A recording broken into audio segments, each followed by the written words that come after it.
घर में खाना खाना चालू कर दिया, भोजन कर रहा था। उसी समय में वरिष्ठ विशिष्ट अतिथि आ गया और देखते ही कहा कि महाराज आप थोड़ा अलग रूम में चले जाइए। क्यों? कहा कि ये भोजन कर रहा है और ये भोजन करते तो इसका भोजन का पूर्णता होता ही नहीं और ये खाता भी जाता है। और कहते क्या है कि दाने दाने में लिखा है खाने वाले का नाम। जब भी प्रभु से भैया हो गया ताकि ना दाने दाने में लिखा है खाने वाले का नाम, और जो दाना है और सब लव में मेरा ये नाम लिखा है। फिर कहा इसका नाम दाने दाने में मत रखो, इसका नाम क्या कर दो, बोरे बोरे में लिखा है खाने वाले का नाम। ये दाना दाना थोड़ी ना खा रहा, एक एक बोरा बोरा करा के खा रहा। अब घर के लोगों को बड़ा बुरा लगा, ये मेहमान के सामने में भी खाए तो कम नहीं करता है, जब तक पूरा पूरा नहीं हो जाता है सोचता ही नहीं है। एक दिन उसको घर से निकाल दिया, कहा तू घर से निकल जा, कुछ करता धरता है और सबके हिस्से का खा जाता, निकल जा। घर से तो निकल गया लेकिन कुछ ही दूर से वापस आ गया। कहा कि तुम वापस क्यों चले आए? कहा कि मुझे लगा कि आप लोग फिर से कहीं बुलाए होंगे इसलिए मैं वापस आ गया। क्या पता कहीं आपका गुस्सा ठंडा हो गया इसलिए मैं आ गया। कहा कि नहीं नहीं नहीं, मेरा गुस्सा कभी ठंडा होने वाला नहीं है, तू चला ही जा, तू निकल जा, कभी भी मत आ। तू नहीं आएगा तो हम पूरा परिवार क्या है खुश रहेंगे, संतुष्ट रहेंगे कि तेरे कारण से हम लोगों के लिए कुछ भी बचता नहीं है। उसको निकाल दिया। अब वो निकल करके घर से चला गया।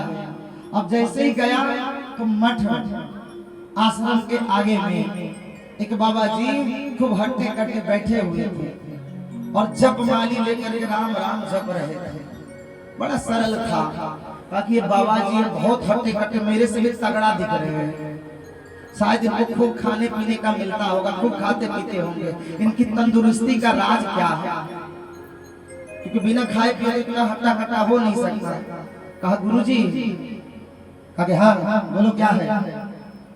कहा कि आपके शरीर का रहस्य क्या है? आप बड़े हृष्ट पुष्ट लग रहे हैं। कहा कुछ नहीं, ये सब मेरे ठाकुर जी का देन है। ठाकुर जी का देन है तो खाना वाना खाते होते हैं कि नहीं? कहते हाँ हाँ सब खाते हैं। तो कुछ काम भी करना पड़ता है? कहा कि नहीं, कुछ काम करने की जरूरत नहीं पड़ता है। तो कहा फिर क्या करना पड़ता है? कहा कुछ करना नहीं है, बस राम राम जपते रहना है। और पंघत कितने बार होता है? कहा कि मेरे इस आश्रम में 5 पंघत होता है। 5 पंघत होता है? कहा कि हाँ, आश्रम में बच्चे ज्यादा है ना इसलिए पंघत भी ज्यादा होता है और भोजन कक्ष छोटा है। तो 5 बार के पंघत में हमारे सारे बच्चे पंघत परिपूर्ण कर लेते हैं। गुरु जी क्या मैं 5 पंघत में कर सकता हूँ? गुरु जी मुस्कुराने लग गए। 5 का तो 6 भी कर लेना, तुझे जितने बार करना है वो कर ले। कहा कि नहीं, फिर आप मुझे चेला बना लो, मैं भी आपके के आश्रम में रहना चाहता हूँ। ताकि मेरे आश्रम में रहने के लिए पहले क्या लेना पड़ेगा? कंठी माला और टीका चंदन लेना पड़ेगा। ताकि मुझे मंजूर है, बस खाली माला ही सटकाना है ना, हम अपने आप सटकाते रहेंगे। और पंक्ति होगा तो चले जाएगा। हाँ हाँ चले जाओगा। अब वो दीक्षा लिया, माला लिया, आश्रम में प्रवेश कर गया। अब जब भी बाल भोग लगे, राज भोग लगे, सभी पंक्ति में जाकर के भोजन करे।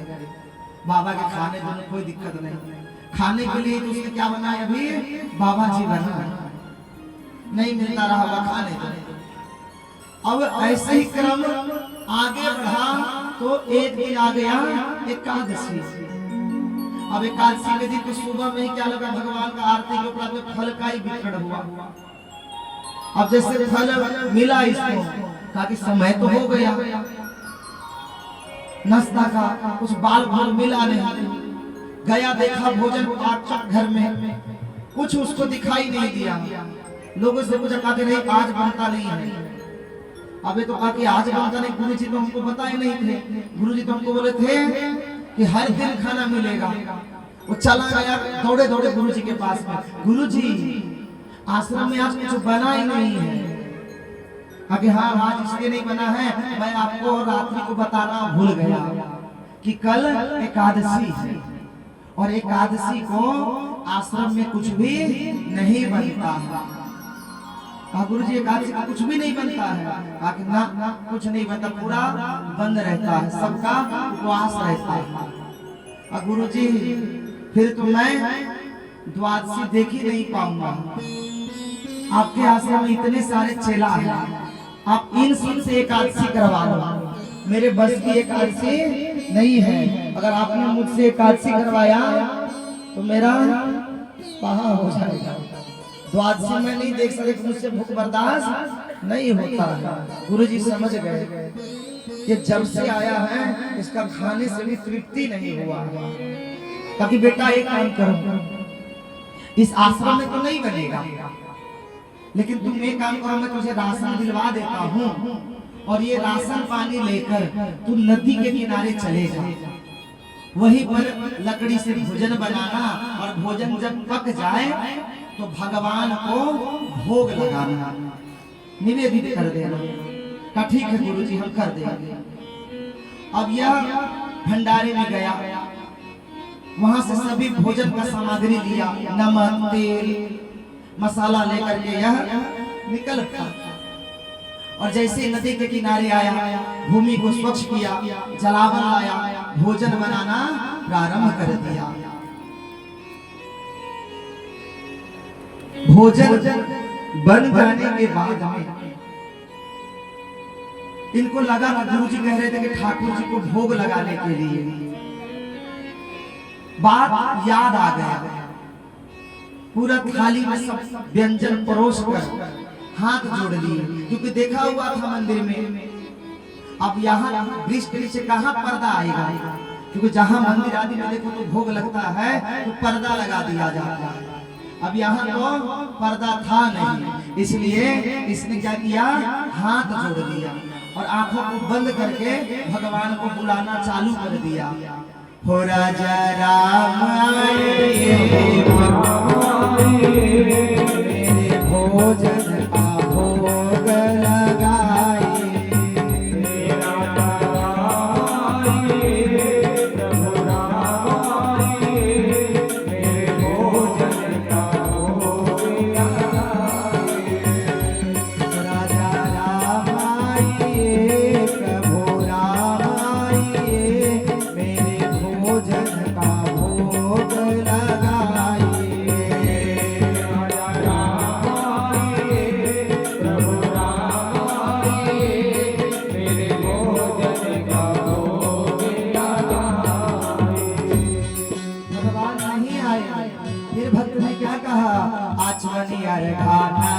आरती यहाँ यही मेहमानी,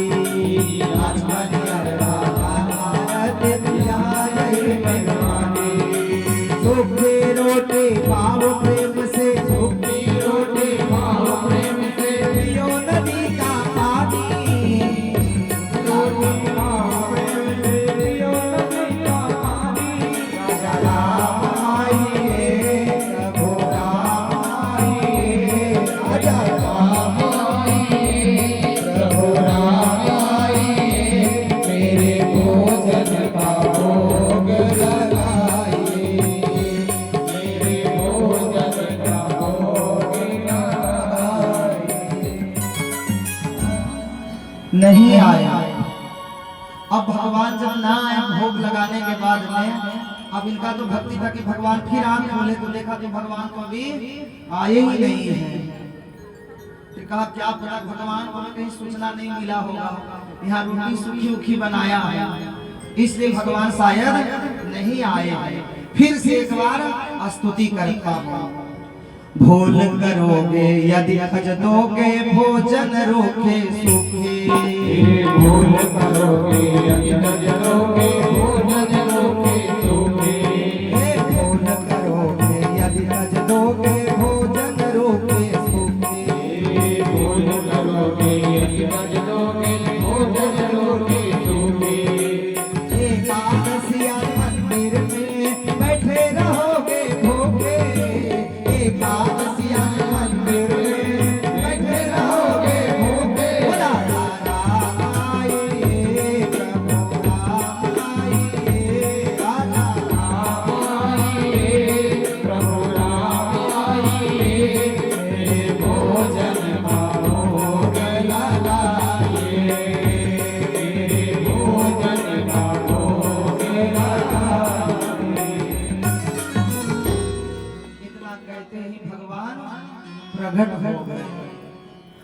भगवान बड़े ही सरल है। क्योंकि भक्त ने कहा अगर यहाँ नहीं आओगे ना प्रभु, तो अगर मंदिर में जाओगे आप तो वहाँ आज कुछ भी मिलने वाला नहीं है। वहाँ आज तो आपका ठन ठन गोपाल है, वहाँ घंटी भी बजने वाला नहीं है। एक मैं ही जान बचा करके वहाँ से आपके लिए लेकर के आया हूँ। आना हो तो अगर वहाँ जाओगे सोचते होंगे कि वहाँ जाएंगे तो 56 भोग मिलेगा, आज वहाँ कुछ भी मिलने वाला नहीं है। स्वयं भगवान इनकी सरलता पर रिझ गए और भगवान वामांगी के साथ प्रकट हो गए। सीता समारोपित वाम भाग। अब तो ये भक्त हैरान हो गया, कभी राम जी को देखते हैं तो कभी सीता मैया को देखते हैं। कहा मैंने तो बुलाया था एक लोगों को, फिर ये इनके साथ में कौन आ गए? कहा कि महाराज हम तो आपको बुलाए थे और ये आपके साथ में कौन है? सीता मैया भी आश्चर्य से चकित हो गई, ये कैसा भगत है, इनके सामने में रह करके भी हमको कह रहे कि ये कौन है? कहा इनको नहीं जानते हैं, ये तुम्हारी माँ है। कहा कि हाँ हाँ हाँ बहुत सुंदर है। हाँ लेकिन ठीक है गुरु जी, भगवान आप आ गए हैं दोनों साथ में तो आप पाइए। वैसे तो आप दोनों लोग बहुत ही सुंदर है, पाइए। अब दोनों लोगों ने क्या किया? पाना प्रारंभ कर दिया। अब इसके लिए क्या हुआ? थोड़ा सा ही बच्चा। कहा कि कोई बात नहीं, ठाकुर जी आ गए प्रसन्न हो गया, लेकिन पूरा प्रसन्न नहीं हुआ। कहा आ गए बना करके? कहा कि हाँ आ गए। दोस्त मित्रों को बताया और जैसे ही एकादशी आया कि गुरु जी के पास में फौरन चला गया कि गुरु जी आप तो कहते कि ठाकुर जी आते हैं, ठाकुर जी को भोग लगाना, लेकिन ठाकुर जी अकेले नहीं आते हैं, उनके साथ में उनकी पत्नी भी आती है। अब गुरु जी अलग ही समझ गए कि शायद इसको भोजन पकाने वाले ने राशन कम दिया होगा, ये चेला है और मैं गुरु हूँ, ये चेला वाला बुद्धि लगा रहा है। कोई बात नहीं, इसको मैं कह देता तो चिंता मत कर, तुझे डबल राशन मिलेगा। ताकि डबल नहीं 3 लोगों का राशन दीजिए, 3 लोगों का, क्योंकि डबल तो भगवान ही आते हैं। आप मुझे 3 लोगों का राशन दीजिए। ठीक है 3 लोगों का दिलवा देता हूँ। आचार्य को बुलवाया, कहा इनको 3 लोगों का राशन दे दो। सभी सामग्री दे दिया, सभी राशन पानी को लेकर के वही नदी के किनारे गया, स्नान किया, फिर भोजन बनाया। और भोजन बनाने के बाद में कहा कि ठाकुर जी को निवेदित करना पड़ेगा, बुलाना पड़ेगा। और उनके साथ में माता जी भी आई थी, तो आज दोनों को बुलाते हैं। ओ सीताराम आइए, सीताराम आइए, राम आइए, मेरे भोजन का भोग लगाइए। सीताराम आइए, राम आइए, मेरे भोजन का भोग लगाइए। हो मेरे भोजन का भोग लगाइए, मेरे भोजन का भोग लगाइए। प्रतीक्षा ही कर रहे थे कि कब मेरा भक्त बुलाए, और जैसे ही बुलाए भगवान प्रकट हो गए। और कैसे? राम बाम दिस जानकी लखन दाहिनी ओर। आज राम सीता के साथ साथ में कौन आ गए? लक्ष्मण जी भी आ गए, लक्ष्मण जी भी। अब तो भक्त हैरान हो गए, भोजन पे भी देखे और इनके तरफ में भी देखे और उनके भाई के भी तरफ में देखे और सीता मैया के तरफ में भी देखे। राम जी मन ही मन मुस्कुराने लग गए। का भगत का भाव तो मैं जानता था, भगत से रहा नहीं गया। कहा कि प्रभु जी वैसे बुरा मत मानना, मैं तो बुलाया था 2 ही लोगों को, लेकिन ये तीसरा कौन आ गया? अब तुम इसे नहीं जानते हैं? ये तो मेरा भाई है लक्ष्मण, ये हमारे साथ में ही रहते हैं। कहा आपके साथ में ही रहते हैं क्या? तो उस दिन तो नहीं दिखा मुझे। कहा नहीं, उस दिन कहीं चला गया था, लेकिन हमारे साथ में ही रहते हैं। भगवान भी बड़ा कौतुकी है, कहा कि मेरे साथ में ही रहते हैं। कहा कि अच्छा ठीक है, अब ला लिए हो तो इनको भी पवा दो, काहे को मना करें, बैठ जाओ। तीनों को बैठा दिए, परोस दिए, पवा दिए, और इनके लिए बहुत कम बचा। उस दिन तो थोड़ा बच भी गया था, आज तो बस थोड़ा सा बचा। थोड़ा सा बचा तो बहुत मन में उद्विग्नता आ गया। कहा कि ऐसा कैसे चलेगा, भगवान भी एक बार बताते नहीं हैं, इस बार मैं खुद बढ़वा करके लाऊंगा। इस बार गुरु जी को कहूंगा कि भगवान अकेले डबल ट्रिपल नहीं, 5-5 लोग आते हैं, क्योंकि 3 लोग को आके पता के बाद 4 हो जाए, तो इससे अच्छा मैं अपना बढ़ा करके ही करता। आ गया एकादशी, जैसे ही आया उसने गुरु जी को कहा कि गुरु जी राशन बढ़वा दीजिए। अब गुरु जी को भी अलग शक हो गया, ये चेला कहीं राशन पानी ले जा करके बेचता तो नहीं है, कहीं अलग चीजों में तो नहीं है उड़ा रहा। कहा कितने लोगों का तुझे राशन चाहिए, तो कहा कि आज मुझे गुरु जी 5 लोगों का दे दो। कहा कि तुझे 5 लोगों का नहीं, आज मैं 7 लोगों का देता हूं। तो चेला खुश हो गया। अब गुरु जी इसलिए राशन बढ़ाए कि आज तो मुझे इसका परीक्षा लेना है, और उसको राशन दे दिया और कहा चेला लोगों को कि इनके पीछे पीछे जाओ, ये इस राशन का करता क्या है। और जैसे ही यह नदी के किनारे आया, स्नान किया, भोजन बनाया ही नहीं उसने। अब चेला लोगों ने वहां प्रतीक्षा करना चालू कर दिया, ये तो ऐसे ही बैठा है। गुरु जी का शक अच्छा निकला, शायद इसने हम लोगों को देख तो नहीं लिया है। 1 घंटा देखा, 2 घंटा देखा, ये भोजन बना ही नहीं रहा।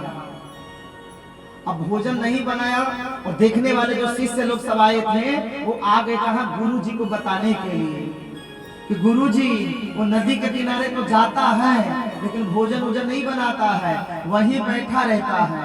अब गुरु जी क्रोधित हो गए, गुस्सा हो गए, कि अब मैं वहीं जाता, अभी वहीं बैठा है, ताकि हाँ अभी वह वहीं बैठा है। आश्रम से गुरु जी छड़ी लिए और निकल गए। और इस भक्त ने क्या सोचा कि आज बिना बुलाए भगवान को बुलाता, पहले देख लूंगा कि कितने लोग आते हैं, उस हिसाब से मैं बनाऊंगा। और बुलाना चालू कर दिया। हो राजा राम आइए, सीता राम आइए, लक्ष्मण राम आइए, मेरे भोजन का भोग लगाइए। हो राजा राम आइए, सीता राम आइए, लक्ष्मण राम आइए, मेरे भोजन का भोग लगाइए। मेरे भोजन का भोग लगाइए, मेरे भोजन का भोग लगाइए। भगवान तो प्रतीक्षा ही कर रहे थे, और भगवान ईश्वर पूरा परिवार को लेकर के प्रकट हुए, और साथ साथ में हनुमान जी को भी, पूरा राम दरबार ही वहां प्रकट हो गए। अब जैसे ही प्रकट हुए तो ये भक्त खिलखिला करके हंसना चालू कर दिया कि अच्छा किया मैंने खाना ही नहीं, भोजन ही नहीं बनाया। नरक का क्या कहे, भगवान ने तो साथ में एक बानर भी ले आए। नरक का कमी था क्या जो अब बानर को भी ले आए। अच्छा किया जो मैंने नहीं बनाया, ताकि भक्त अब हम सब लोग आ गए कि आ गए। हाँ, अब भोजन परसो। कहा कि भगवान आज तो हमने भोजन बनाया ही नहीं। कहा कि भोजन क्यों नहीं बनाए और बुलाए फिर क्यों? कहा कि जब मुझे कुछ मिलता ही नहीं है तो मैं भोजन काहे को बनाऊं, सब आप ही लोग पाते हो, तो आपके लिए भोजन ला दिया हूं। आप ही बनाओ और आप ही पाओ, मुझे तो कुछ पाना है नहीं। मैं तो यही आंख बंद करके जब तब करूंगा, क्योंकि मुझे पता है मुझसे कुछ बनने वाला नहीं है। मोते नहीं बनत बनाए, अब मुझसे भोजन बनने वाला नहीं है। कहा कोई बात नहीं। हनुमान जी लकड़ी चुन चुन करके लाने लगे।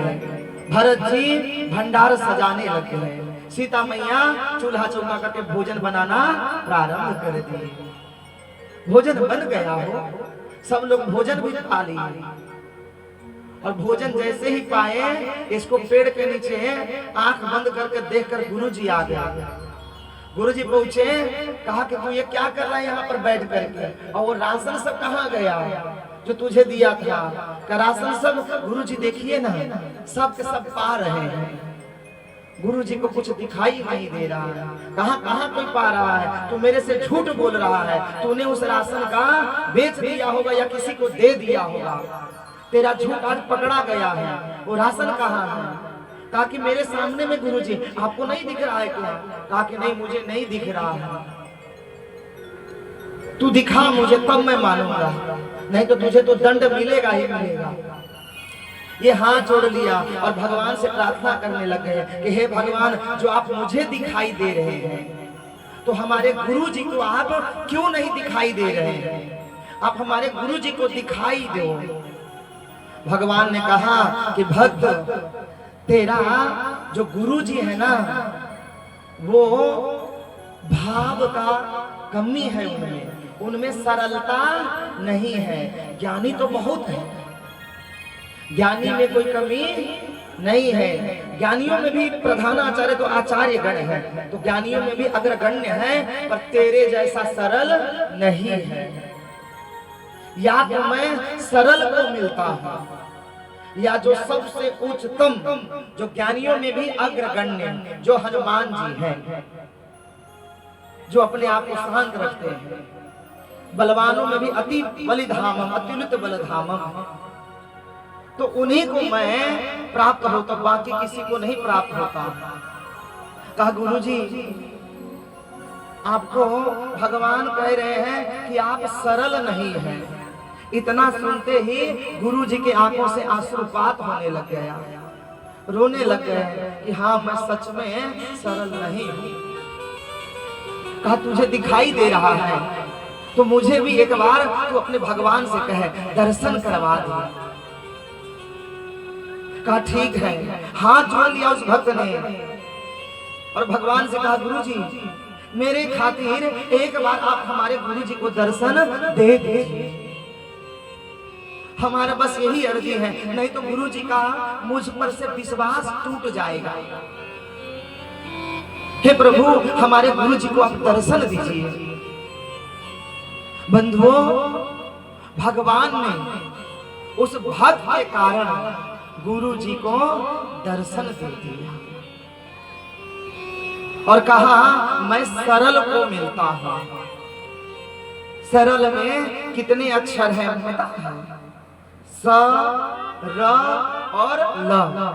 स माने सीता जी, और र माने राम जी, और ल माने लक्ष्मण जी। तो सरल बनोगे तो सीता, राम, लक्ष्मण, सारा दरबार आपको मिल जाएगा। अगर आप सरल नहीं बने तो बंधुओं कुछ मिलने वाला नहीं है। इसलिए ज्ञानी से ज्ञानी मिले होई ज्ञान की बात, और मूर्ख से मूर्ख मिले दे जूता पट लात। कहते ज्ञानी से ज्ञानी मिलते हैं ना तो बड़ा उसका आनंद ही आनंद आता है, और दो मूर्ख मिलते हैं ना, हाँ, दोनों गलवैया करके खूब बातें करते रहते हैं, और 10 मिनट के अंदर में दोनों में क्या हो जाता है, मारा पीटी, दे जूता लत बात, खूब एक दूसरे को मारना चालू कर देता है। कौन से बात में दोनों में चिढ़ जाए। इसलिए बंधुओं, बहुत प्रकार के एकादशियों व अन्य सभी व्रतों का विश्वामित्र जी के आश्रम में राम जी, लक्ष्मण जी को अन्य तत्ववेता मुनि ब्राह्मण आचार्य गण सब शिक्षा दीक्षा दी। जैसे ही जनकपुर का निमंत्रण विश्वामित्र जी के आश्रम में पहुंचा, कहा कि राम, कल हम लोग स्नान के बाद जनकपुर के लिए प्रस्थान करेंगे।